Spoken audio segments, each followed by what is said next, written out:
Hello friends, welcome to our channel. Today we're going to take a look at another horrible case with you. The case of Mike Williams. Mike Williams was born on October 16, 1969 in Bradfordville, north of Tallahassee. He was the son of a bus driver and a kindergarten teacher. Family and friends called him Mike. Even though the family didn't have much money and Mike, along with his older brother, grew up living in a trailer, those were happy times. The parents cared about their son's future. Instead of building a house, they set aside money for the education of both boys, who themselves worked part-time at night in supermarkets. Mike enrolled in North Florida Christian High School, where he excelled. He became student council president, played soccer, and was active in the Key Club. At the age of 15, Mike started duck hunting as a hobby and met Denise Merrill. Denise was a cheerleader and council secretary, and they began dating. Friends thought they were a great couple. While still in high school, Mike became best friends with Brian Winchester, whom Denise had introduced him to. Brian later had a friend, Katie Thomas, and the two couples remained friends for the rest of Mike's life. After high school, Mike and Denise attended Florida State University, where they both majored in political science and urban planning. The lovers graduated together. Denise became a public accountant, and Mike became a real estate appraiser. Mike proved himself to be a dedicated and hard-working individual, consistently putting in 15-hour days, which led to rapid success in his career. In 1994, he married Denise, and around the same time, his friend Brian married Kathy. The four of them maintained a close and supportive relationship. Mike loved his wife deeply and was determined to provide for their family to the best of his ability. He had boundless energy and was a high achiever. By the age of 31, Mike Williams had achieved significant success as a real estate appraiser, earning a substantial annual income of nearly $200,000. This allowed the couple to purchase a comfortable home in an upscale neighborhood on the east side of town. And in 1999, they welcomed a daughter into their family. Although Mike was prudent, he had a tendency to engage in risky activities, which prompted his friends to warn Denise about them. To ensure his family's financial security, Mike sought the advice of his trusted friend Brian, who worked as an insurance agent. Brian sold Mike 2 life insurance policies, one worth $250,000 and another worth $500, providing financial protection for his loved ones in the event of an unforeseen disaster. In 2000, Mike's father died, which had a profound impact on Mike.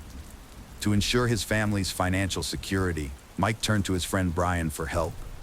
Brian assisted Mike in getting a $1 million life insurance policy, adding to an existing policy and bringing the total coverage to nearly $2 million, just 6 months before Mike vanished. On December 16, 2000, their 6th wedding anniversary, Mike woke up early to go duck hunting on Lake Seminole, a large reservoir connected to the Apalachicola River. Denise and their daughter stayed at home, expecting Mike to return that day so they could celebrate their anniversary with a planned night out in Apalachicola, a small town on the bayou. However, Mike didn't come back, prompting Denise to become worried and call her father. Her father then contacted Mike's best friend, Brian Winchester. Brian and his father drove to Lake Seminole, where they found Mike's Ford Bronco parked near the boat dock, but Mike was missing. The search for Mike began, and after a few hours, a helicopter pilot located the boat drifting approximately 225 feet away from the boat ramp. Notably, Mike's shotgun was still in its case on board, indicating that he was never able to use it. This discovery led to a shift in the operation from a rescue mission to a recovery effort. Locals familiar with the area informed the search team that the location was previously an orchard, known as Stump Field, due to the numerous stumps both above and below the water level, which made navigating motorized boats through the area hazardous. The search team formulated a theory about what might have happened to Mike. He might have collided with a stump while operating his boat, fallen into the water, and become trapped, with his boots filling with water and ultimately causing him to drown. Several agencies, including a dive team from Montgomery, Alabama, and the Jackson County Sheriff's Office, participated in the search for Mike. Although they made an extensive and systematic effort, they did not find any signs of him. After a week, the search operation shifted its focus to a body recovery effort. Search teams used probe poles to scan the lake bottom and brought in dogs to assist. 10 days into the search, volunteers found a camouflage-patterned hunting hat, but it could not be confirmed as belonging to Mike. The Florida Fish and Wildlife Conservation Agency suggested that Mike might have been attacked by alligators, which could explain why his body was never found, given the lake's known alligator population. The Florida Department of Law Enforcement did not find any evidence of a violent death and supported this theory. The search was finally called off after 5 weeks. The day after the authorities gave up searching for Mike, Denise put together a memorial service to pay tribute to him. While it appeared to everyone that Denise had come to terms with losing her husband, Mike's mother was still grappling with the loss. 6 months down the line, in June 2001, a fisherman stumbled upon a sinister find: a pair of boots bobbing on the lake's surface. This prompted a team of divers to scour the lake, and they fished out a lightweight hunting jacket and flashlight from the depths. When they examined the jacket, they found a hunting license with Mike Williams' name and signature tucked away in one of its pockets. The discovery of the hunting jacket and boots raised many questions about Mike Williams' disappearance. The fact that neither item showed signs of an alligator attack and appeared to have been recently placed in the water rather than having been there for 6 months was suspicious. The boots, for example, were not slimy, and the flashlight still worked. Despite these inconsistencies, a week later, Denise's attorney requested that the court declare Mike Williams dead, citing the discovery of his belongings as evidence. The attorney suggested that alligators and other aquatic life had likely consumed his body whole. The court granted the motion, and the death certificate was issued, stating that Mike died on December 16, 2000, due to accidental drowning while duck hunting on Lake Seminole. However, Cheryl Williams, Mike's mother, refused to accept this conclusion and continued to search for her son. Her efforts caused tension with her former sister-in-law, Denise, who demanded that she stop searching and accept reality. Cheryl's persistence eventually led to a strained relationship between the two women, and Denise followed through on her threat. Undeterred, Cheryl spent the next 3 years fighting to have Mike's disappearance investigated. She made numerous phone calls, posted signs, wrote to the governor, compiled a book of evidence, and contacted reporters. Her persistence finally paid off when she convinced an alligator expert, Matthew Oresco, to get involved. Oresco explained that alligators don't feed during the cold winter months, and that there would always be forensic evidence left behind after an alligator kill. After 3 years, Cheryl Williams finally persuaded law enforcement to abandon the alligator attack theory and launch an official investigation into her son Mike's disappearance. The case was reopened based on newly uncovered facts about alligators' eating habits and evidence gathered from interviews and official data. Former investigator Ronnie Austin revealed that the general consensus among law enforcement agencies was that Mike's death was not accidental. Initially, the Florida Fish and Wildlife Conservation Agency took charge of the case, as Mike was considered a missing hunter. They spent 735 hours searching a 10-acre section of the lake for his body, but neglected to explore other possibilities. Subsequent investigations involved interviewing all those involved in the search, including police officer David Arnett, who was present at the scene. He pointed out several suspicious circumstances. Mike rarely hunted alone. His truck was found in an undeveloped area, and the severe storm that night should have pushed the boat to the east shore, yet it was found on the west shore. Furthermore, the boat's motor was not running, despite being full of gasoline. If Mike had fallen out of the boat while driving, it would have continued to float in circles until it ran out of gas. Unfortunately, law enforcement realized too late that they were not dealing with a simple drowning.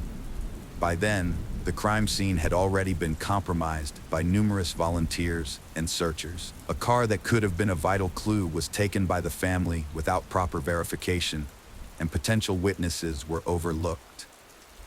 Denise Williams and Brian Winchester aroused the suspicion of investigators due to their sudden union.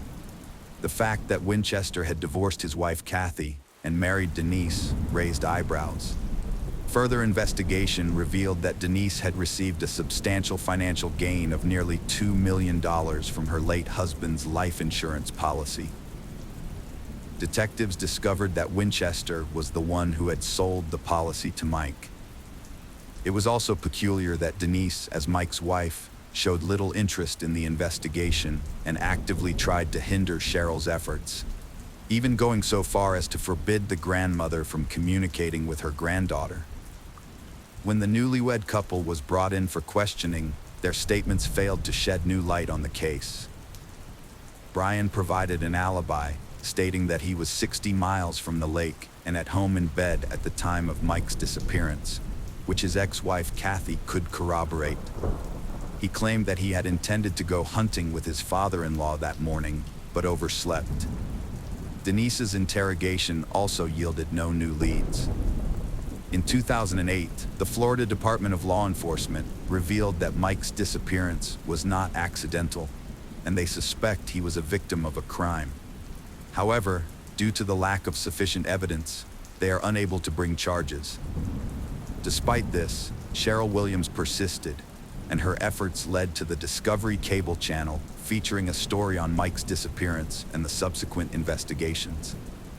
By that time, Cheryl had become disenchanted with the Florida Department of Law Enforcement, convinced that they were either incapable or uninterested in resolving the case. Starting in 2012, Mike's mother, Cheryl, began a campaign to push for a new investigator or special prosecutor in Mike's case. Over 9 years, she wrote a staggering 2,600 letters to Governor Rick Scott, pleading her case.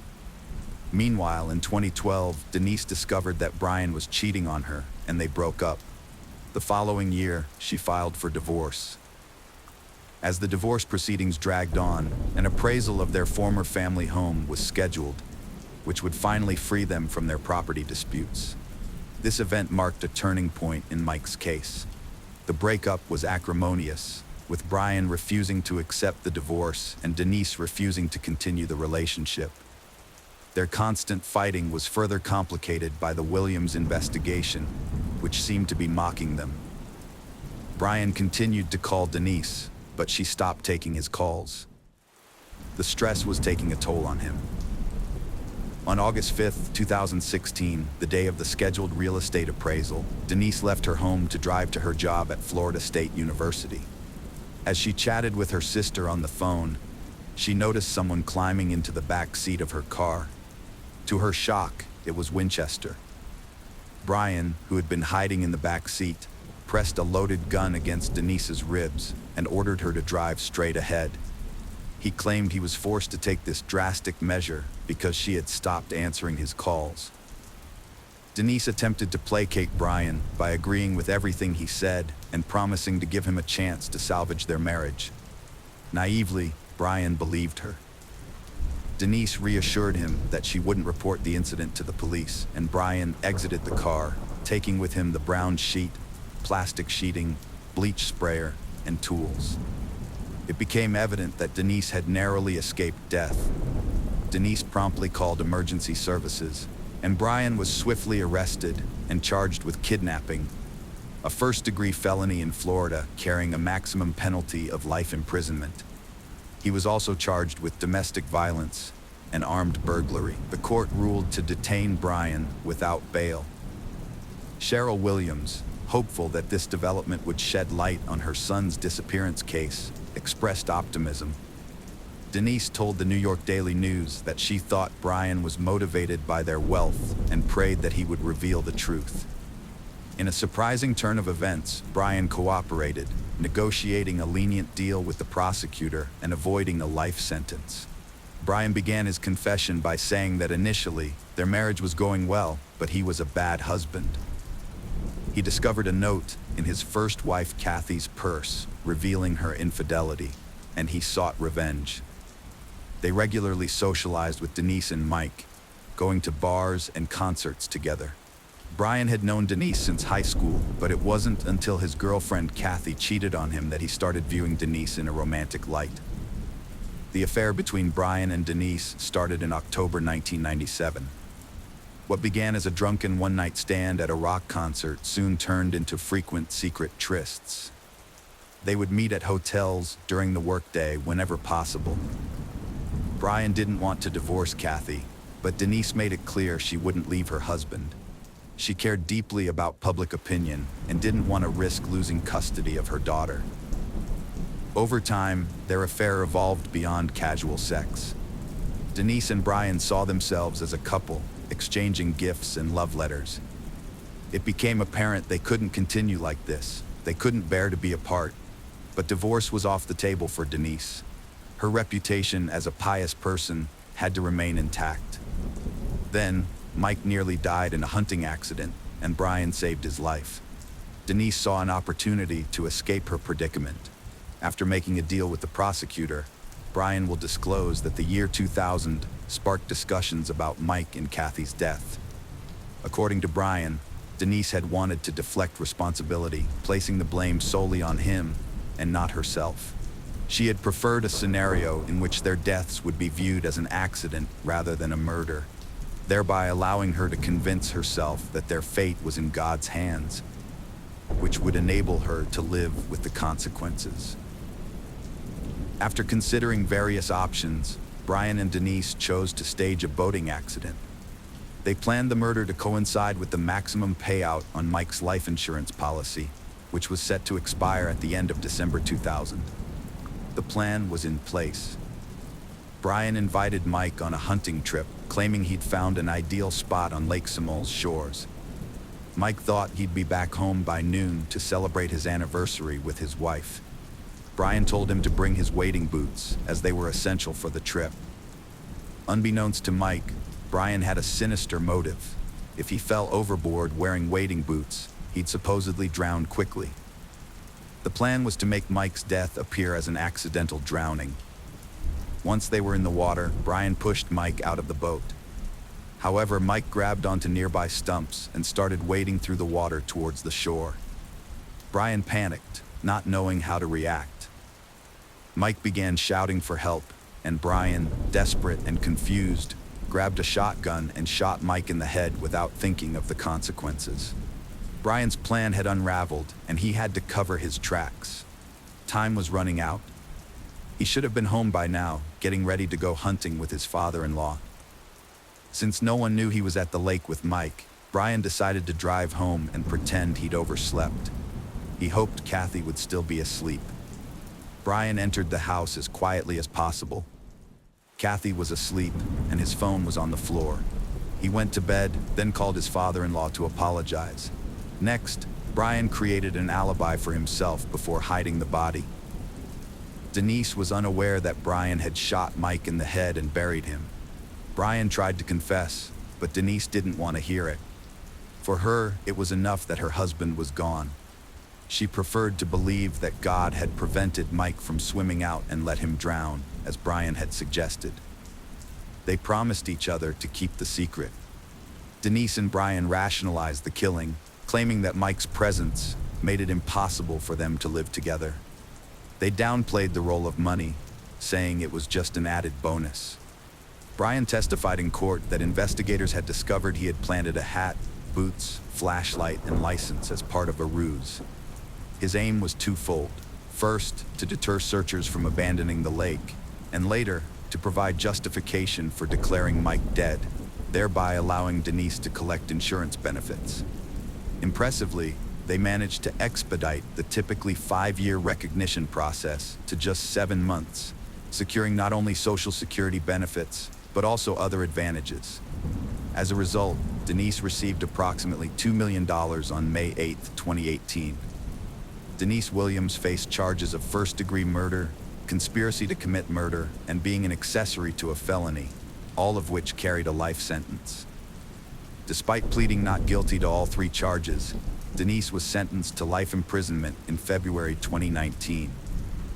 5 months later, Mike and Denise's daughter Ansley inherited all of her late father's assets and the insurance money that had been owed to Denise.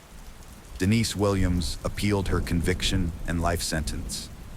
Her attorney argued before Florida's First District Court of Appeal that there was no evidence to implicate her in the actual murder. In November 2020, the murder conviction was overturned, although the 30-year sentence for conspiracy to commit murder was upheld. Denise is currently being held at the Florida Women's Reception Center and will be 78 years old upon her release.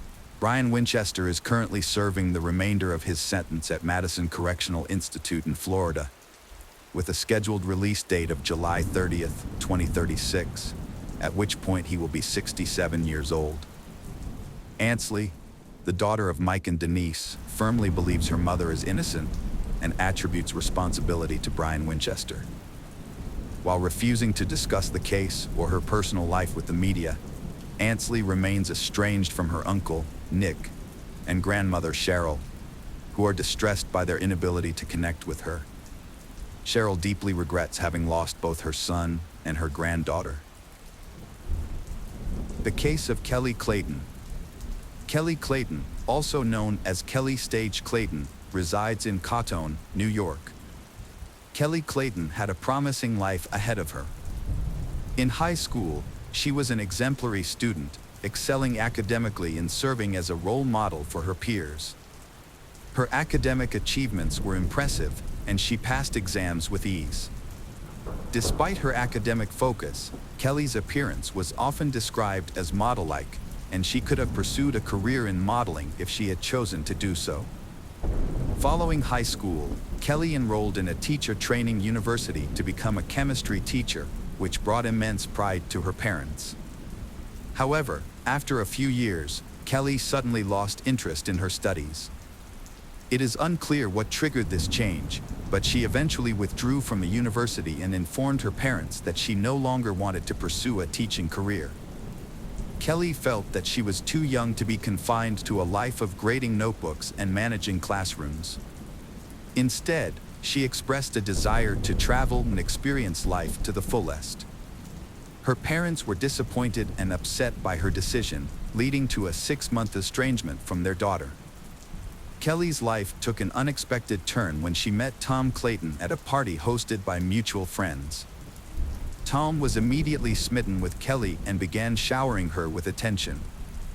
His athletic physique and attractive appearance made him a standout, which wasn't surprising given his successful hockey career.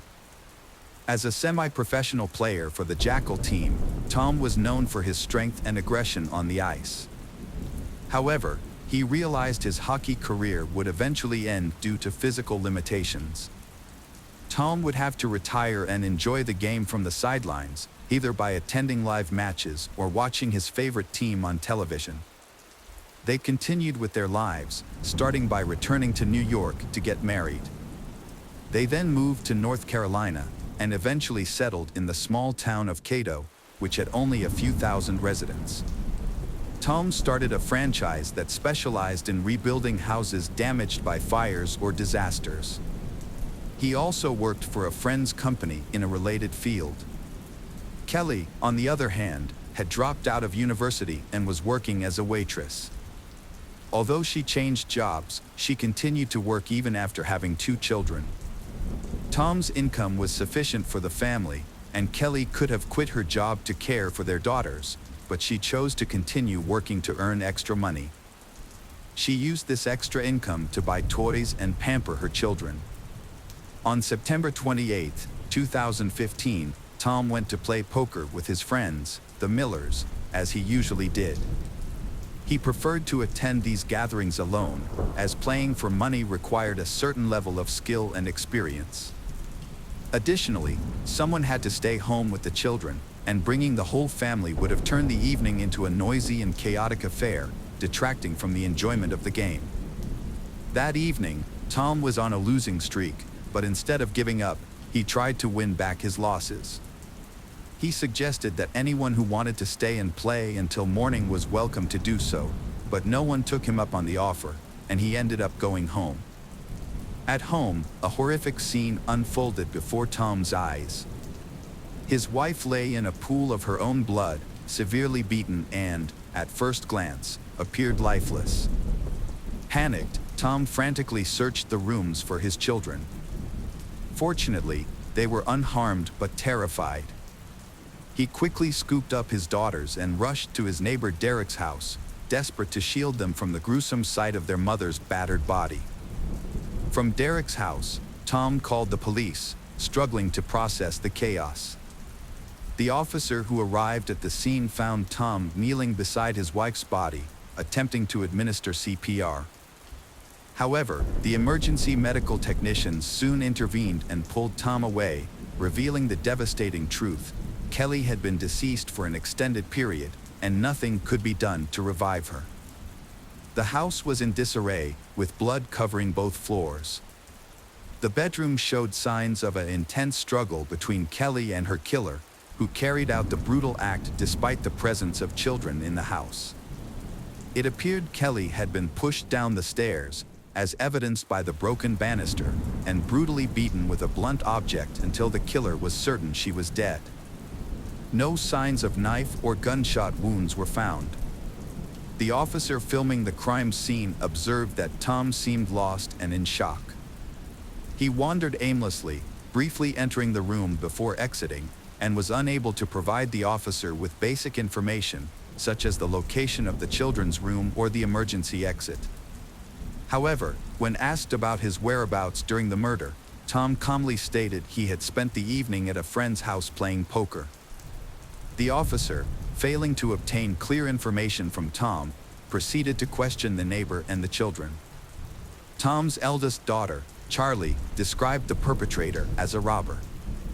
According to Charlie, she and her sister were drifting off to sleep when they heard their mother scream loudly from the next room. Their mother yelled, "Charlie, run away from here," and then the whole house shook violently. They cautiously left their room and saw the perpetrator leaning over their mother, beating her with what looked like a hammer. They ran back into the nursery, blocked the door with a small nightstand, and hid under the bed. Fortunately, the perpetrator wasn't looking for them, as the nightstand wouldn't have been enough to stop him. When asked to describe the perpetrator, Charlie said he was big, like a bear. He wore blue jeans, a black shirt, and a mask similar to the one her father wears when hunting. Charlie also noted that the perpetrator's eyes looked like her father's, but she didn't remember anything else, as she only caught a brief glimpse before getting scared and running away. Police officers investigating the house couldn't find evidence to support her claim that the perpetrator was a burglar. There were no signs of forced entry at the front or back doors, but the garage gate was open, which could have been an entry point. However, nothing was stolen from the house, including jewelry and cash, and the cabinets were all closed. This was unusual, as burglars typically search every area. Officers quickly suspected that Tom, was involved in the murder. They believed he was pretending to be a grieving husband and had actually killed his wife to collect insurance payments.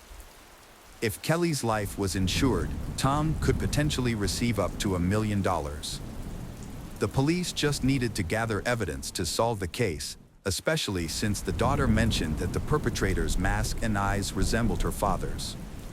However, the police couldn't find the hunting mask in the house. After discovering Tom's whereabouts on the night in question, the police interviewed the other poker players. One of Tom's friends was incredulous. "You think Tom is the killer? That's unbelievable. His wife was just murdered, and instead of finding the real culprit, you're focusing on him." Another friend, less emotional, chimed in, "Tom couldn't have done it. He worked 2 jobs non-stop because he loved Kelly and their kids. It's just not possible. Besides, he was with us the entire night, playing poker. Even when everyone else was tired, he wanted to keep playing." Laura, an acquaintance of Tom's, shared her concerns during a break in the game. She recalled that Tom had asked to borrow her phone, claiming he had left his in the car, which was only 10 meters away. Laura found this odd but lent him her phone anyway. Tom stepped outside to make the call, but when Laura checked her phone's call history later, there was no record of the call, suggesting that Tom had deleted it. Laura discussed this incident with her husband, who had been sitting next to Tom at the poker table. He noticed that Tom wasn't paying attention to the game, instead keeping his head down, focusing on something on the table. It turned out that Tom had his phone with him the whole time, which raised more questions. Why did Tom borrow Laura's phone if he had his own? Who was he trying to call, and why couldn't he use his own phone? After Laura's testimony, the police re-questioned Charlie, Tom's daughter, and she reiterated that the robber resembled her father. The next testimony came from the niece of Kelly. She explained that she hadn't told her Aunt Kelly about Tom's true nature because she didn't want to upset Kelly. Aunt Kelly adored Tom.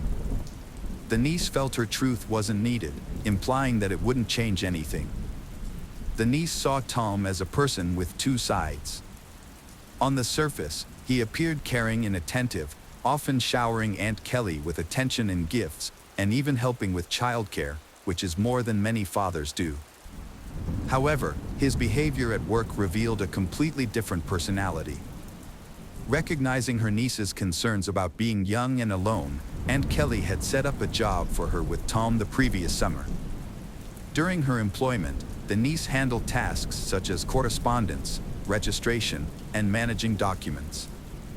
At first, her interactions with Tom were strictly professional, mainly because she didn't know him well before working for him. One day, Tom got drunk and came to the office, revealing to the niece that his family life was a facade. He confessed to loving his daughters, but not his wife, Aunt Kelly. He had been unfaithful, having multiple affairs during their marriage, and considered leaving her but stayed due to financial concerns. It was later also confirmed by female participants of a poker game that Tom was indeed unfaithful, having relationships with two women present at the game. Additionally, Kelly's 16-year-old niece shared information about Michael Beard, another employee of Tom's firm. Michael was doing repair work on houses after a fire, but there were frequent reports of items going missing from the houses where he worked. Tom initially doubted his customers when they accused Michael Beard of theft during fire restoration jobs. However, as the complaints continued, it became clear that Michael was indeed stealing from clients. Additionally, there were allegations of Michael showing up to work intoxicated. When Tom finally confronted Michael about his behavior, he was understandably upset and disappointed. Despite having every right to be angry, Tom took a surprisingly compassionate approach. Instead of simply firing Michael and cutting ties, Tom actively reached out to other companies and recommended Michael for a job. When none of those opportunities panned out, Tom took it a step further and offered Michael work around his own house, doing odd jobs like cutting the grass, watering plants, and making minor repairs. This decision showed that Tom was willing to give Michael a second chance, even if it meant finding alternative employment for his former employee. The detective brought Michael Beard in for questioning. Michael claimed he only stole because he and his family were in dire need of money. He expressed his gratitude towards Tom, his former employer, who had always defended him. Michael also praised Tom's wife, who had shown kindness by feeding him and giving his children old clothes. However, the investigation took a turn when Michael's wife, Holly, was interrogated. She revealed that Tom had offered Michael a job, which Michael had not mentioned earlier, and promised to pay him $10,000 for it. This new information raised suspicions about Michael's alibi. He was called back to the station and hooked up to a lie detector. The test results indicated that Michael was lying, and he eventually cracked under pressure and began to confess. The investigation was sparked by the death of Kelly, which had shaken Michael. He had even attended church to pray for her soul, showing that he was genuinely distraught by her passing. Despite initial doubts about his involvement, the police had released him after the first round of questioning. However, Holly's testimony changed everything. Tom promised Michael $10,000 to kill his wife, Kelly, and make it look like an accident. The plan was for Michael to sneak into the house while Tom was playing poker, strangle Kelly, and then start a fire to cover up the crime. The house was insured for a large sum of money. Michael found 2 cans of gasoline waiting for him in the garage, which he would use to set the fire. He quietly entered the house while everyone was asleep. He crept upstairs to Kelly's bedroom, but she was either awake or woken by the sound of the door. She saw Michael and began screaming. Kelly's screaming startled Michael, and he tried to strangle her. However, Kelly was stronger than she appeared and fought back. A fierce struggle ensued, moving from the bedroom to the kitchen. Michael was surprised by Kelly's strength, which made the fight much more intense than he had anticipated. Michael was in a state of shock and panic, flailing his arms wildly and grabbing at Kelly's clothes, unable to focus on the fight. In contrast, Kelly was fighting for her life, accurately aiming her blows at Michael's face. If the police had arrived at Michael's location sooner, they would have seen evidence of the beating he had taken. After a prolonged struggle, Michael slammed Kelly's head into the wall with great force, knocking her to the ground. She was unable to get up for some time.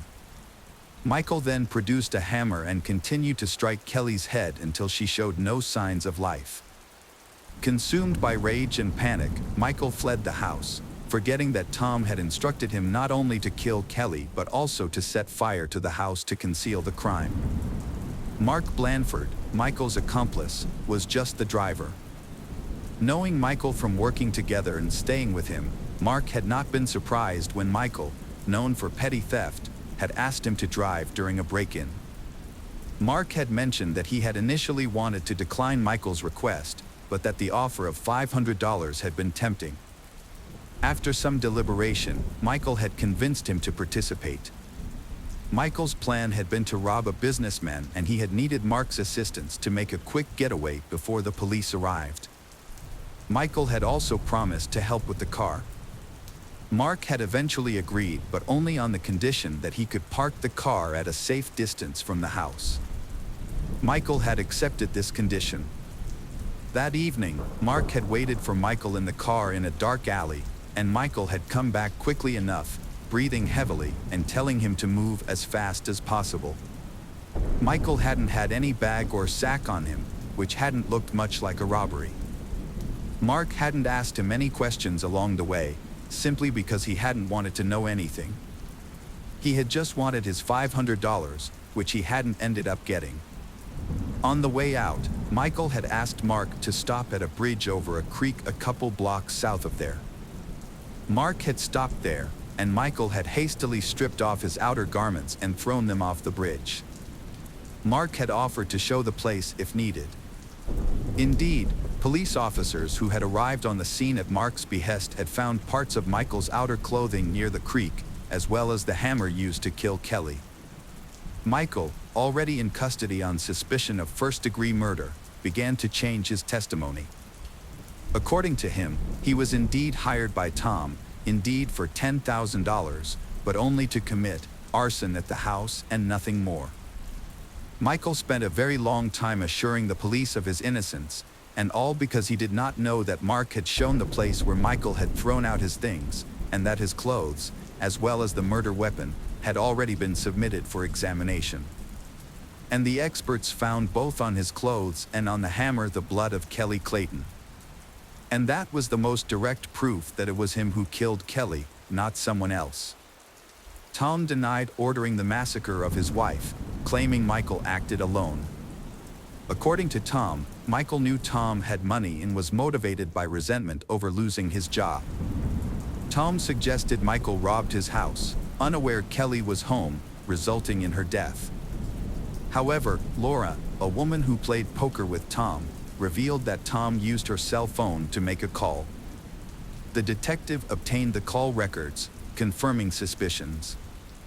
The records showed Tom called Michael on the night of September 28th to 29th. Michael was tried first and maintained he was hired to set fire to the house for insurance purposes. He claimed he didn't kill Kelly and the blood on his clothes came from touching her dead body. He had disposed of his belongings to avoid suspicion of being at the Claytons' house that night. His testimony seemed convincing.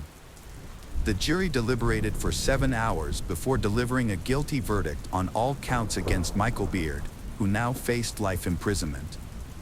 In contrast, Tom's lawyers managed to gather records of conversations and correspondence between Tom and Michael, but none of these clearly mentioned their nefarious plan. Furthermore, the prosecution's attempts to obtain billing transcripts of Tom's movements yielded no concrete evidence. All the evidence against Tom was circumstantial. However, one key detail caught the attention of investigators. The car in which Mark had given Michael a ride was registered to Tom's company. Moreover, on the day of the incident, Tom had arrived at the office in his personal Toyota but then switched to the company's pickup truck, which was later driven to Michael's house and left there. The truck was returned to the office the day after the tragedy. This suggested that Tom had, in fact, provided Michael with the car that he and Mark used to commit the crime. It was a crucial piece of evidence that the jury testified to during the trial. The 6-day trial concluded with the jury finding Tom guilty of hiring Michael to commit the heinous crime. Michael subsequently appealed, using the testimony of young Charlie, who claimed that the eyes behind the mask belonged to her father. However, the court dismissed the appeal due to the matching description of the clothing found under the bridge. Consequently, Tom Clayton and Michael Beard were sentenced to life in prison. Mark received a 4-year prison sentence for manslaughter. The custody of Tom and Kelly's children was awarded to Kelly's sister, Kim. With time, Charlie has learned to cope with the tragedy. Although she occasionally remembers her mother, she refuses to discuss her father, whom she will never want to see again. The case of Gabriela Alcano. Gabriela Alcano was born on May 17, 2001, in Santiago, the capital city of Chile. She was the only child of Federico Alino and Carolina Donosa Campos, and the first grandchild in a large, close-knit family. Her paternal uncle, Rodrigo, who served as her godfather, and her grandfather, Carlos, both adored her deeply, with Carlos regarding her as the central figure in his life. Gabriela grew up in a loving and supportive environment, despite her family's modest means. Her parents, though not wealthy, worked hard to provide her with a good education and upbringing. When Gabriela was 5, her parents divorced, and she lived with her mother, who dedicated herself to raising her. Her father, however, remarried and had 2 younger sons, but he continued to support Gabriela and her mother financially and remained involved in her life. Gabriela was a sweet and friendly child who was a bit shy but made friends easily. Her gentle nature and lovely appearance earned her admiration from those around her. She excelled academically, enjoyed music, dance, and art, and her parents encouraged her talents. Gabriela cherished her relationships with her younger half-brothers, spending quality time with them at her father's nearby home during weekends and holidays. Overall, Gabriela's childhood was a happy and carefree time, filled with love and support from her family. Gabriela's first love was at the age of 15. She fell for Fabian Chasis Aravan, a fellow student who was a year older. At first, their relationship was innocent and sweet. They would walk together, share ice cream, and steal kisses. Fabian came from a good family with well-respected parents who valued education and raised him to be a good person. However, Fabian was a quiet and private person who struggled with social interactions. He would avoid eye contact and turn away from others, leading many to think he was just shy. Gabriela's father met Fabian and thought he was a calm, dependable, and responsible young man. He had a serious talk with Fabian, asking him to take care of Gabriela, and Fabian promised to do so. Initially, Fabian made an effort to be attentive and caring. However, as time passed, a different side of Fabian emerged. He became controlling and cruel, revealing a darker aspect of his personality. Fabian's controlling behavior dominated the relationship. He was intensely jealous and dictated who Gabriella could and couldn't interact with. He monitored her phone activity, insisting on instant responses to his calls and messages, regardless of the time. If she failed to comply, he would throw tantrums, displaying childish and abusive behavior. During the first 6 months of their relationship, Gabriella attempted to downplay Fabian's frequent outbursts of anger and jealousy, believing they would eventually subside. Blinded by her love for him, she tried to meet all his demands and held on to the hope that he would revert to the caring and gentle person she initially fell in love with. Fabian's behavior became increasingly irritable, volatile, and aggressive. He emotionally drained Gabriella, progressing from verbal abuse to physical mistreatment. He would slap her, pull her hair, or grab her hands, often leaving no visible marks. However, bruises would occasionally appear on her wrists and shoulders, evidence of Fabian's rough handling. Gabriella tried to hide her situation, but her loved ones noticed her depressed state and frequent tears. She was no longer her usual cheerful and outgoing self, instead withdrawing from friends and avoiding contact with people Fabian had forbidden her from seeing. Gabriella repeatedly tried to end her relationship with Fabian, but he would not let her go. Despite her efforts to break free, he would pressure her into getting back together. This cycle of breaking up and reuniting continued for over a year, marked by Fabian's stalking, threats, and harassment. In 2017, Fabian got into trouble for physically attacking a classmate outside of school. Although the details of the incident were unclear, he was accused of mistreatment and assault, which could have led to jail time. However, the case was settled out of court, and Fabian was expelled from school. He was forced to complete his education through homeschooling. When Gabriella finally decided to end the relationship for good, Fabian became angry and desperate. He apologized and promised to change, begging her to take him back. However, when she refused, he began to stalk and harass her. He would show up at her school or home, even attempting to climb into her room through the window. He bombarded her with dozens of calls, texts, voice messages, and social media messages, trying to intimidate her into resuming their relationship. Gabriella was determined to end the relationship, despite Fabian's erratic behavior. His messages veered wildly from apologetic to threatening, but she remained resolute. However, Fabian's actions were unpredictable and frightening. He would often vanish for weeks, giving Gabriella a glimmer of hope that he had moved on, only to reappear and resume his harassment. Fabian's behavior was relentless and intrusive. He would follow Gabriella everywhere, showing up unexpectedly and causing public scenes. His outbursts were loud and intimidating, leaving Gabriella feeling anxious and fearful. As a result, she became reluctant to be alone, always seeking the company of friends or family after school. She would often meet her mother at work and travel home with her, or ask her father or uncle to accompany her on trips. This constant vigilance took a toll on Gabriella, leaving her exhausted and drained over several months. A devastating series of events began to unfold for the Alcano family when a burglar broke into the home of Federico's second wife, taking her life in a tragic turn of events. At the time, the children were at school and Federico was at work, leaving her alone and vulnerable. Fortunately, the perpetrator, a neighbor with a prior conviction, was apprehended immediately.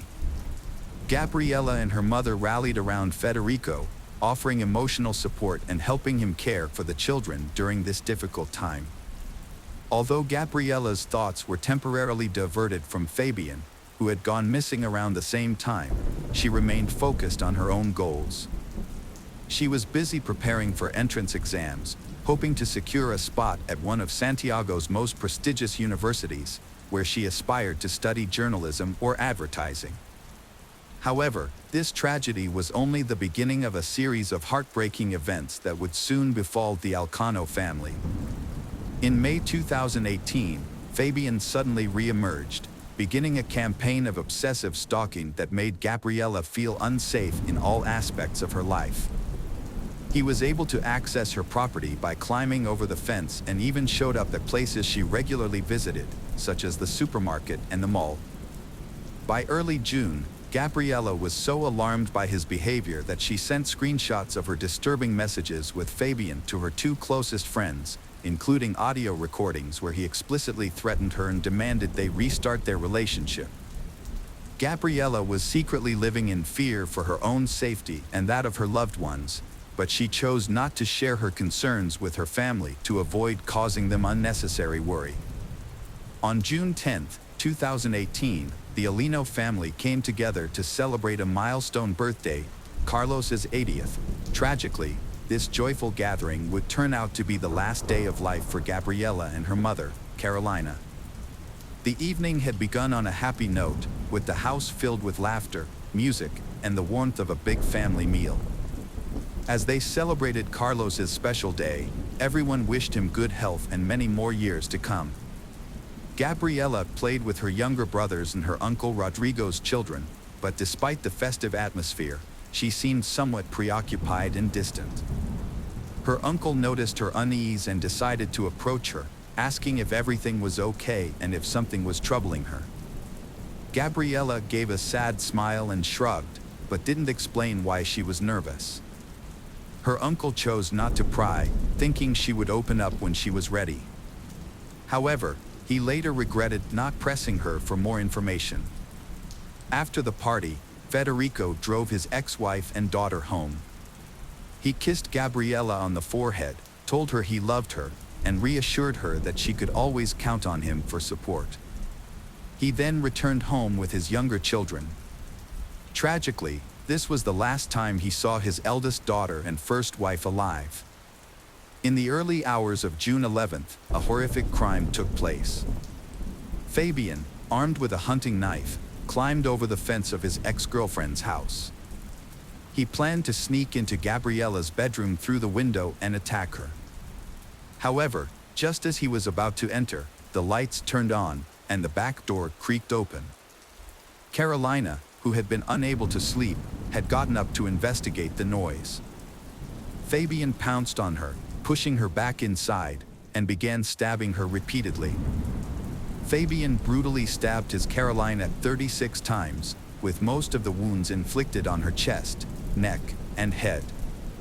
This attack was fatal and left her with no chance of survival. Carolina only managed to scream a couple of times before falling silent. The noise from the attack woke up Gabriella, who rushed downstairs to see what was happening. As she went down, she saw Fabian, covered in blood and clearly enraged. He caught hold of her and dragged her down.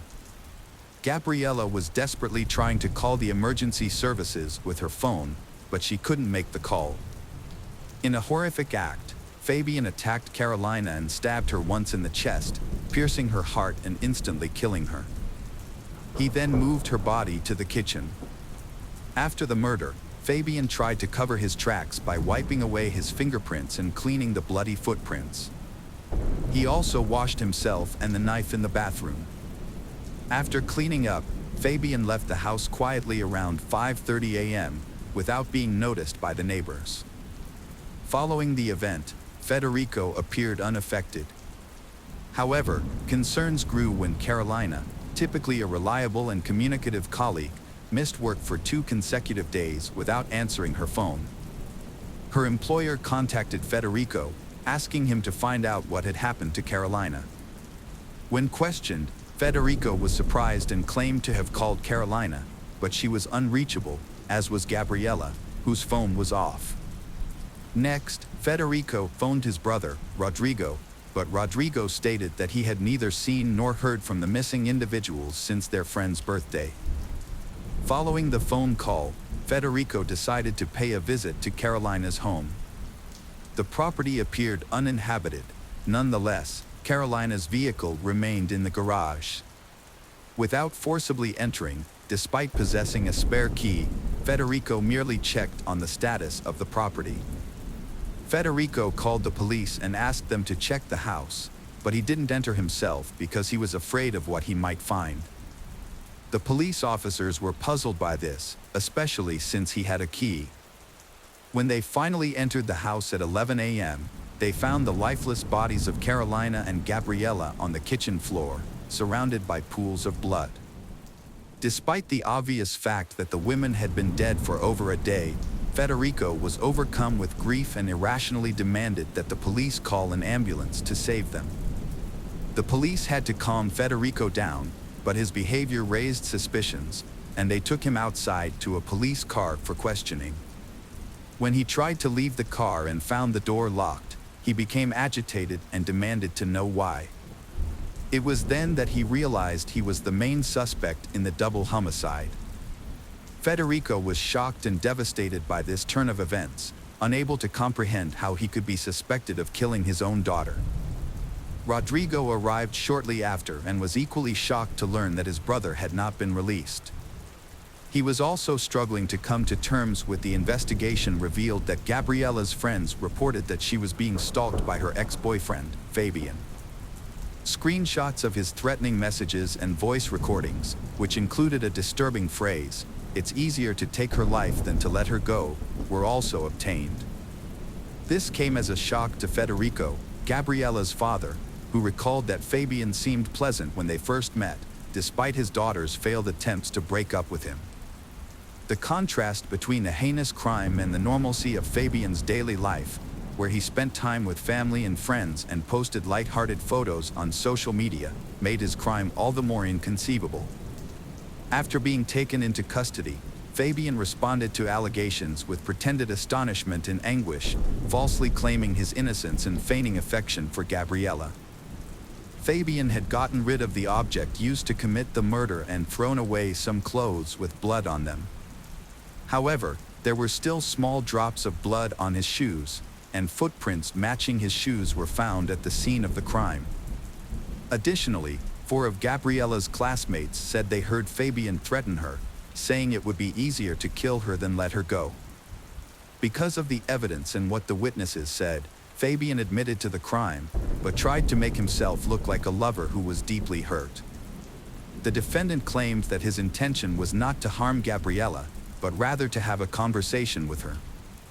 However, the situation escalated, and he ultimately treated her mother as an unwanted witness. He struggled to provide a reasonable explanation for bringing a hunting knife to the encounter, which was supposedly meant to be a conversation. Following the autopsy and other necessary examinations, the victims' bodies were released to their family for burial. A large crowd gathered at the funeral to pay their respects to the deceased and offer condolences to their loved ones. Gabriella was laid to rest in a white dress she had always wanted to wear but never had the chance to. Coralina was buried in a closed casket due to the severe mutilation of her face.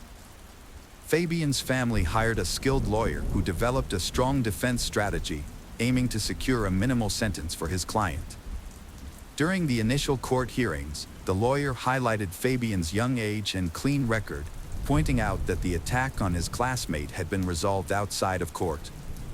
However, the victim's family pushed for a more severe charge of femicide, which was rejected by the prosecution due to the specific requirements of Chile's law. Since Fabian and the victim were not in a romantic relationship at the time of the crime, the case did not meet the criteria for femicide. The lawyer also argued that Fabian had acted on impulse and was in a state of distress when he committed the crime. As a result, Fabian faced a potential 15-year sentence for the double homicide and assault charges. The victim's family, understandably, demanded the maximum punishment for Fabian. After the initial hearings, the judge gave both the prosecution and defense 6 months to gather evidence. Fabian's lawyer requested his release pending trial, but the judge denied this request, keeping Fabian in custody. Gabriella's father was furious. He lost 2 loved ones to violent deaths. Now, the person responsible for the murders of his ex-wife and daughter might receive a lenient sentence. The defense lawyer tried to blame the victims, and the authorities seemed willing to accept this excuse. In response, Gabriella's father and uncle, along with women's rights groups, proposed Gabriella's Law. This law would broaden the definition of femicide to include intimate partner violence, regardless of whether they was married or cohabiting. The National Office for Women and Gender Equality soon joined the cause, actively pushing for the law. Although the bill faced opposition due to concerns that it could lead to new charges and stricter penalties for perpetrators already in prison, feminist groups nationwide rallied behind the Alino family. They organized marches and demonstrations in support of Gabriella's Law. In August 2019, a year and 3 months after the tragic murders, significant changes were made to Chile's femicide law. Known as Gabriella's Law, these amendments aimed to strengthen the country's response to violence against women. The law now defines femicide as any act of violence, injury, or murder committed against a woman due to hatred based on her gender, regardless of the relationship between the victim and the perpetrator. Additionally, the law considers it an aggravating circumstance if the victim is a minor or has health issues. In April 2022, Fabian Ceres went on trial for attacking his ex-girlfriend and her mother 4 years earlier. Thanks to Gabriella's Law, the defense had limited options. Fabian was charged with femicide under aggravating circumstances because one of the victims was a minor, as well as with double homicide and assault. On April 20th, he was sentenced to life in prison without the possibility of parole. After the verdict was delivered, Federico and Rodrigo spoke to the court, expressing their gratitude to the judges for their fair decision. They acknowledged that no punishment could restore the life of their loved ones, Carolina and Gabriella, but emphasized that a life sentence for the perpetrator would serve as a safeguard, protecting other women from suffering a similar tragic fate. The case of Jasmine Richardson. In town, the Richardson family was renowned for being exemplary. Deborah and Mark, along with their children, 8-year-old Tyler and 12-year-old Jasmine, resided in a beautiful and cozy home. Like all Canadians, they were extremely hospitable and sociable. Their home frequently hosted guests, and the atmosphere was built on principles of love and respect. However, everything took a turn for the worse when their eldest daughter, Jasmine, entered puberty. The once calm girl underwent a drastic transformation. Firstly, her character changed. She became bold and frivolous. Conflicts between her and her parents began to arise, and her academic performance started to decline. Secondly, her preferences in music and clothing drastically changed. She shifted from enjoying modern pop to heavy rock. Bright colors and clothing were replaced by shades of gray and black, and her dressing style became provocative as she sought to appeal to boys, drawing attention to her curves. As a result, her interaction with former friends significantly decreased, and she began to spend more time alone in front of her computer screen. The door to her room was often closed, indicating a shift towards isolation. With the advent of the internet at home, she developed a fascination with Gothic themes, dark poetry, criminal psychology, and human anatomy. Miss Richardson even went so far as to identify as a witch, embracing the Wiccan religion. To explore these interests, she frequented various websites where she found a community of like-minded individuals who shared her passions. Her social media profile greeted visitors with the phrase, "Welcome to my tragic world." At first glance, it seemed like a typical teenage angst, marked by an excessive flair for drama and mysticism. However, she became increasingly withdrawn from her family. On her profile, she had listed a false name and claimed to be 15, as she preferred interacting with older individuals. Her parents attempted to be supportive during this challenging period, suggesting they spend quality time together and find common interests. However, she found these suggestions dull. Jasmine considered her younger brother a nuisance and gradually stopped communicating with him. Yet she could spend hours on end at the computer conversing with strangers. Deborah and Mark recognized that their daughter's current state was a phase. She would mature and gain wisdom. As a result, they were quite permissive of her new interests. One day, Jasmine informed them that she wanted to attend a punk rock band concert. Her parents agreed, unaware of the consequences this outing would have. In early 2006, Jasmine Richardson went to a local youth band concert, following her own pursuits. She knew Jeremy Steinke, he who had been captivating her heart for months, would be there, as he was also drawn to Gothic culture. They had met on a vampire enthusiast's website where they occasionally exchanged messages. Jeremy presented himself as a 30-year-old werewolf craving blood, and to prove it, he wore a vial of blood around his neck, though it was unclear whether the fluid was human or animal in origin. Nonetheless, he clearly considered himself extraordinary, which Jasmine found extremely appealing. After meeting at a concert, the young people's affection for each other continued to grow. Eventually, Stinka worked up the courage to ask her out, and to his delight, she happily agreed. Everything seemed perfect, but there was a major obstacle. Jeremy was 23 years old. The couple was well aware that her parents would not approve of their relationship due to their significant age difference, so they decided to keep it a secret. Furthermore, Jeremy's troubled past would only make matters worse in her parents' eyes. Jeremy grew up in poverty, living with his mother and sister in a trailer. He had a troubled relationship with his mother, who drank excessively and had a string of volatile partners. These partners would often beat him when they were drunk. As a result, by the time he was 13, Jeremy was struggling in school and had developed a fragile mental state. Feeling overwhelmed, Jeremy once attempted to take his own life by hanging himself. Fortunately, he was stopped in time. Afterwards, doctors diagnosed him with depression and hyperactivity. At school, he was bullied, and eventually, he stopped attending classes altogether. As he got older, Jeremy became fascinated with the idea of being immortal and started visiting websites that focused on dark themes. His online profile was filled with topics like pain, self-harm, and bloody violence. Few people knew about Jeremy's secret relationship, except for his close friends, who found it unusual and disturbing.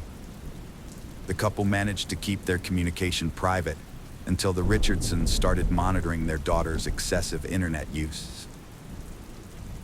Deborah and Mark were alarmed when they discovered their daughter Jasmine had been chatting with strangers online, which is a concern for any parent. They immediately took away her computer to protect her. What they found out next was even more disturbing.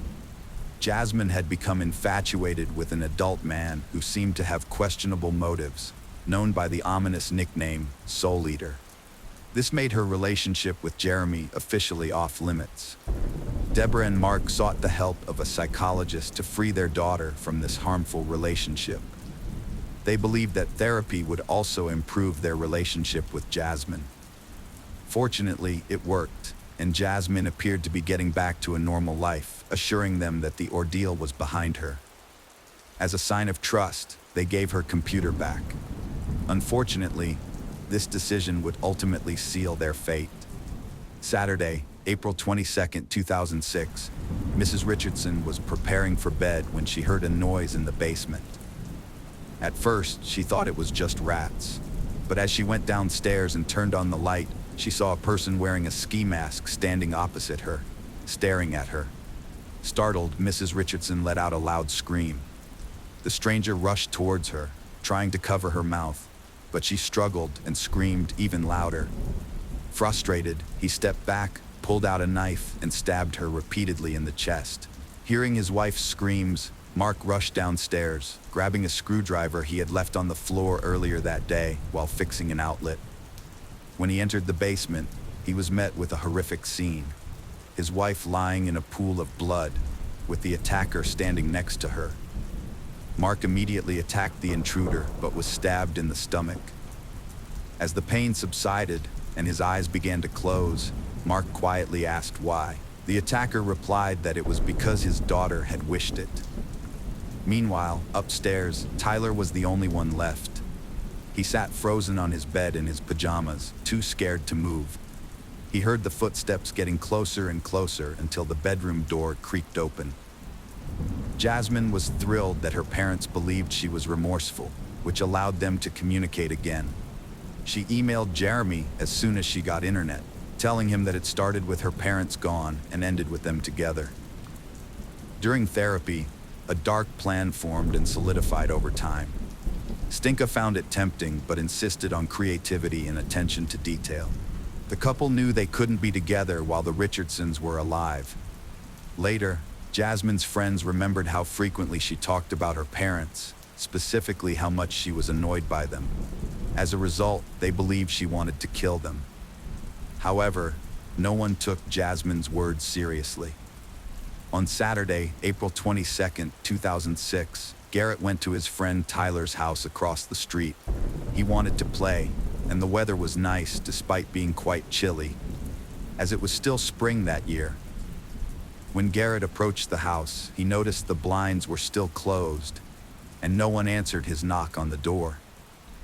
This was unusual, as the Richardsons' car was parked in the driveway.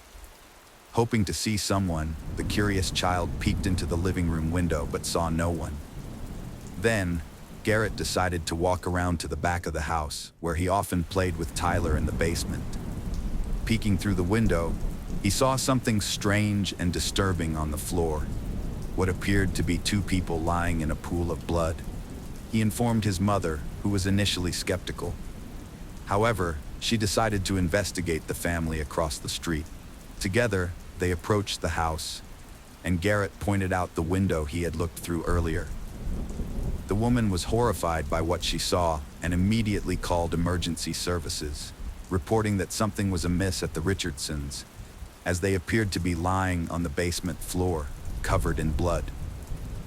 The police responded quickly, breaking down the front door and descending to the basement, where Garrett and his mother had witnessed the scene. Upon entering the dark basement, the officers struggled to identify the bodies on the ground, which were severely mutilated and bloodied. However, it soon became clear that it was Mark and Deborah Richardson, and they had tragically lost their lives. The area was covered in blood, with splatters on the floor, walls, and even the ceiling, a gruesome scene that defied description. Later, the police conducted a thorough search of the house and discovered a small child in the upstairs children's room. The child was lying in bed surrounded by toys, with visible knife wounds and a deeply cut throat. The scene was gruesome, with blood splattered everywhere. The incident was unprecedented in Medicine Hat, with one officer later stating that it would take decades to erase the memory of what they had seen that day.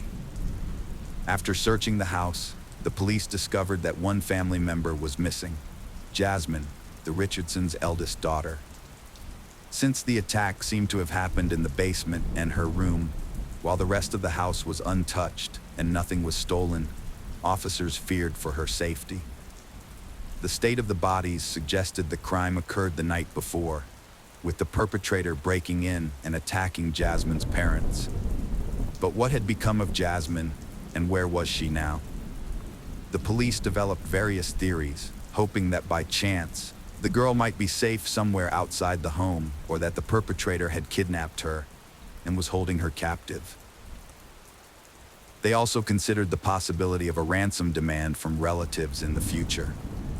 However, as time went by, they found no clear answers. As the investigation progressed, it became clear that the Richardson family were truly wonderful people, faithful spouses and loving parents. They didn't deserve to have anyone wish death upon them. However, officers discovered that their eldest daughter had been causing trouble lately. This new information led to a shift in the tone of media announcements, and the investigation began to focus on locating a person of interest, 17-year-old Jasmine Richardson, who was referred to as JR in accordance with Canadian law, which protects the identities of minors. Jasmine and Jeremy Stank were identified as the wanted couple. Police questioned friends and acquaintances, thinking they might be hiding with them, but this lead was a dead end. However, it revealed that the pair attended a party just hours after the crime, where Jasmine seemed unaffected, drinking and making a disturbing joke about carving up her parents, which the guests laughed off as a dark humor.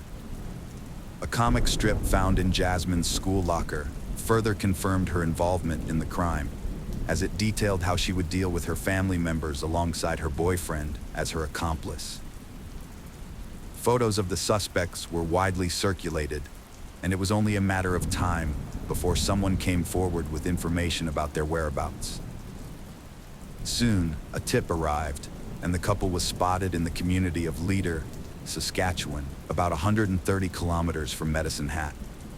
Caught off guard, Jasmine Richardson and Jeremy Stank were found sleeping peacefully in a pickup truck and offered no resistance as they were taken to the police station. Jasmine was questioned first. She said she loved Stinka, and he felt the same, but their age and social differences were a problem. She claimed the Richardsons wouldn't have approved of their relationship. Jeremy, she said, killed her parents to be with her. When asked if she was involved, Jasmine denied it, saying she was out when it happened and only learned about it later. She accepted it because she loved Jeremy and ran away with him. Detectives struggled to crack the suspects, so they used a clever tactic. They planted an informant in Jeremy's cell who got him to spill details contradicting Jasmine's alibi. Jeremy confessed the murder plot was Jasmine's idea, and he only agreed after they took away her computer. He revealed he killed Deborah and Mark, while Jasmine killed her brother, and even begged him to kill Tyler too. After confessing, Miss Richardson was confronted with the recording and admitted to stabbing her brother out of mercy. She conceived the plan, confirmed by thousands of messages. Jasmine supported Jeremy's dark tastes, feeling alienated from society. Fearing loss, he helped realize the idea. He desired violent revenge, inspired by natural-born killers. With sufficient evidence, the suspects were charged with 3 counts of homicide. The detectives constructed a clear picture of the crime by piecing together the confessions of the accused, witness testimony, and other case evidence. Prior to the crime, Jeremy was intoxicated. Jasmine led him into the house and led him to the basement, where he attacked her mother, Deborah. Deborah was the first to die, suffering 12 stab wounds across her body, with the deepest wound piercing her chest and reaching 12 centimeters deep, ultimately striking her heart. Enraged, Jeremy continued his brutal assault on Mark, inflicting 24 wounds, 9 of which were in the back. Like his wife, the family patriarch bled out on the basement floor. Tyler Richardson, Jasmine's younger brother, was the last to die. While Jeremy was dealing with the parents downstairs, Jasmine inflicted 5 stab wounds on Tyler upstairs. After Jeremy finished with the parents, he went upstairs to assist his girlfriend with the child, callously slashing Tyler's throat as if carving a pumpkin. After washing off the blood at home, Jeremy met Jasmine at a predetermined restaurant where they discussed the night's events. From there, they attended a party. Casey Lancaster, a friend of Jeremy's, helped them eliminate evidence and escape to Saskatchewan. The atrocities they committed are almost indescribable. The couple embarked on their killing spree with an unnerving sense of calm, as if driven by some supernatural force. It's astonishing that, during interrogations and their time in custody, they showed no signs of remorse or regret for their actions. While in detention, they exchanged letters, referring to themselves as legends and immortals. In one letter, Jeremy proposed to Jasmine, who happily accepted. However, their crazed love suddenly began to deteriorate, much like last year's snow. During the trial, they abruptly shifted the blame onto each other. In June 2007, Jasmine Richardson became the first of the two to face trial. She entered a not guilty plea, arguing that she was in a trance-like state, unable to intervene while Jeremy killed her family members. Additionally, she claimed that she only inflicted injuries on her younger brother, and it was Jeremy who dealt the fatal blow. Jasmine maintained that her discussions with Jeremy about killing her parents were purely theoretical, but they resonated with him so strongly that he coerced her into turning them into reality. Despite being convicted of 3 counts of homicide, Jasmine Richardson received a 10-year prison sentence, thanks to Canada's juvenile criminal justice law. which stipulates that individuals under 14 cannot be imprisoned for more than 10 years. The sentence prioritized rehabilitating and restoring Jasmine's mental state over punishing her. In 2008, Jeremy Steinke's trial began. He claimed that he never initially intended to kill his girlfriend's parents. However, when discovered in the basement, he felt compelled to attack. Jeremy alleged that he did not harm Tyler, implying that Jasmine was responsible, while he merely observed from the doorway. The defense claimed that Jasmine had deliberately seduced Jeremy, hoping he would rescue her from her parents' strict control. Friends testified that Jeremy had confided in them about his plan, saying he was desperate to keep Jasmine and would do anything to prevent losing her. The lawyers also requested that the charges be downgraded to manslaughter, arguing that Jeremy was under the influence of drugs at the time of the incident. During questioning by the prosecution, Jeremy's inconsistencies were exposed when he was asked why he had committed the crime. He responded, "When you find your soulmate, you'll do whatever it takes for them." Throughout the trial, Jeremy remained unemotional, but he broke down in tears when his mother, Jacqueline May, took the stand in his defense. She acknowledged feeling guilty about her role in his upbringing, which had been marked by physical abuse, beatings, and rejection by her partners. Jeremy was convicted of 3 counts of first-degree murder and received 3 life sentences. He will not be eligible for parole until at least 25 years later, in 2033. The charge of being an accessory to the crime against Casey Lancaster was dropped in a Medicine Hat court. Casey Lancaster was found guilty of obstructing justice, sentenced to 1 year of house arrest, and ordered to abstain from drugs and alcohol. Jeremy Stank renamed himself Jackson May while in custody. Jasmine Richardson received a 10-year sentence, including 4 years in a psychiatric facility, where she was diagnosed with conduct and oppositional defiant disorders. Later, under community supervision, she showed genuine remorse. Released in 2016, Richardson now lives in Canada under an assumed name, sparking debate about her second chance. The case of Maria Munoz. Maria Munoz was born on January 25, 1989, to Marisol Rodriguez and Jorge Luis Munoz, and was one of 3 children. Growing up in a loving and vibrant household in Puerto Rico, Maria faced a devastating loss when her mother passed away at a young age. It was around this time that she met Joel Pellet. Despite this hardship, Maria took on the responsibility of caring for her siblings, Marisol Munoz and Peter Hernandez. Maria and Pellet, who was 11 years older, initially met in Puerto Rico, where Maria was born and raised. At the time, Pellet was a nursing student with ambitious dreams, and Maria was also pursuing a nursing career. Despite their age difference, they got married in 2011. Following their marriage, the couple relocated to Laredo, Texas, where Pellet secured a prestigious position as a nurse anesthetist at a local hospital, earning a substantial income. Their newfound financial stability enabled them to live a life of opulence, marked by luxury cars and extravagant vacations.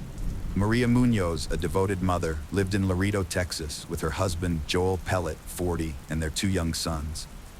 After leaving her job, she dedicated herself to caring for her family full-time. Maria adored her boys and prioritized their needs, taking them to the park daily and reading to them before bedtime. Although she savored every moment at home, she also made time for her passion, playing the piano.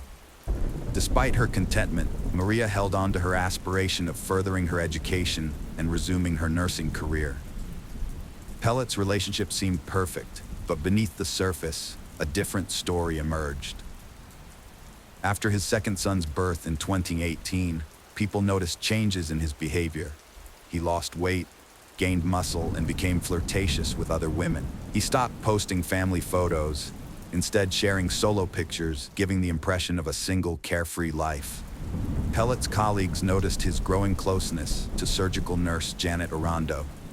As time passed, it became clear they were having a secretive affair. In 2020, Maria found airline tickets Pellet bought for himself and Janet to travel to Europe. This discovery left Maria shattered, feeling betrayed and devastated by their decade-long facade. She sought a therapist's help to cope with her emotional turmoil and was prescribed medication to support her mental health struggles. Around this time, Maria started writing in journals to cope with her thoughts and feelings. As tensions between Pellet and Maria increased, a confrontation occurred on September 19, 2020, when Maria visited Janet's house and found Pellet's car parked in the driveway. Maria confronted Pellet, forcing him to choose between her and Janet. Pellet chose Janet, leading to an argument that prompted Janet to call the police. However, Maria and Pellet had left before the police arrived. Later, the police called Maria while she was in the car with Pellet, and they could hear him yelling at her in the background. Once they got home, Pellet's anger escalated, and he punched a hole in Maria's car windshield, demonstrating his intense anger. The next morning, on September 20th, Maria sent Pellet a text message stating her intention to hire a lawyer to resolve their situation. However, Pellet responded, suggesting they handle the matter without lawyers, as he believed it would be too expensive. Just hours after their text conversation, Pellet appeared to have a change of heart. He emailed Maria, expressing his profound sadness and inner turmoil. In the email, he conveyed his desire to have a genuine and calm conversation with Maria, free from argument. Maria replied, and they agreed to meet the following evening, around 5 p.m. on Monday, September 21st. Before meeting him, Maria was extremely nervous and messaged her friend Yasmin Martinez about the planned meeting. Unfortunately, the encounter ended in a terrifying way. The next day, September 22nd, 2020, Pellet frantically called 911, saying his wife might have taken prescription pills and was no longer breathing. Officer DEA Cruz arrived at Pellet's house around 1:40 a.m., with his body cam recording the entire scene. He found Pellet at the top of the stairs, near the main bedroom, where he was still wearing his green hospital scrubs and performing CPR on his wife. Their two sons were asleep in nearby rooms. Once the paramedics arrived, they took over CPR efforts on Maria. Officer asked Pellet about pills Maria took. Pellet fetched a bottle with clonazepam prescription from the bathroom, but it was in his name, not Maria's. The bottle was unusually back in the cabinet. Body cam footage showed Pellet pocketing the pill container. DEA Cruz suspected he concealed something. A needle catheter on the stairs and a medical bag with syringes outside a clinical setting raised more questions. Pellet informed the officers that Maria had been battling severe depression lately, which had taken a toll on her mental health. According to him, her desperation to deal with her overwhelming emotions led her to take the pills as a last resort. Despite efforts, Maria was pronounced dead at 3:58 a.m. Pellet was questioned, explaining he and Maria had a conversation, became intimate, and he took a shower. When he returned, Maria was unresponsive and not breathing. Officer notices Pellet's suspicious behavior, excessive sweating and evasive answers, contrasting with others. This raises suspicions, and Sergeant Lismata takes him in for questioning.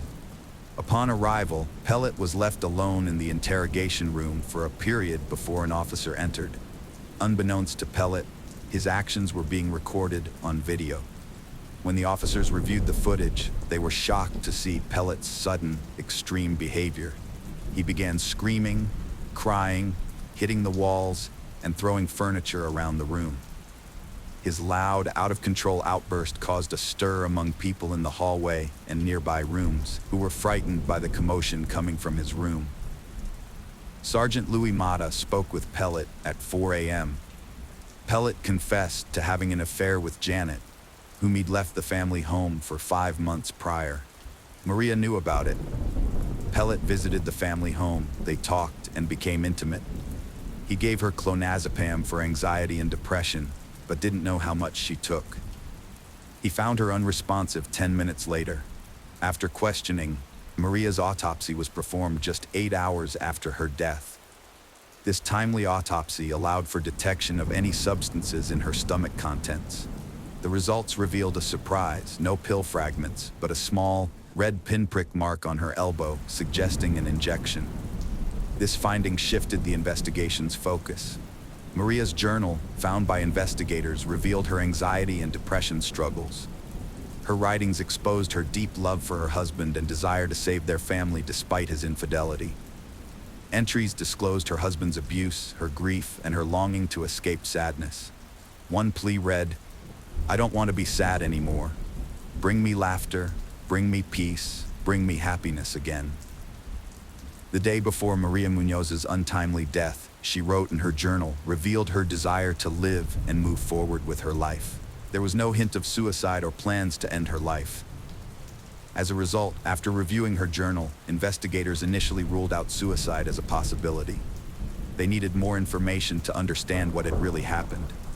Sergeants Mata and Cruz received toxicology test results contradicting Pellet's claim about Maria having clonazepam. Instead, the tests revealed 7 surgical drugs in her system: morphine, Demerol, Versed, propofol, ketamine, Leanne, and Naren. Notably, propofol and ketamine are sedatives and pain management drugs, typically used intravenously during operations.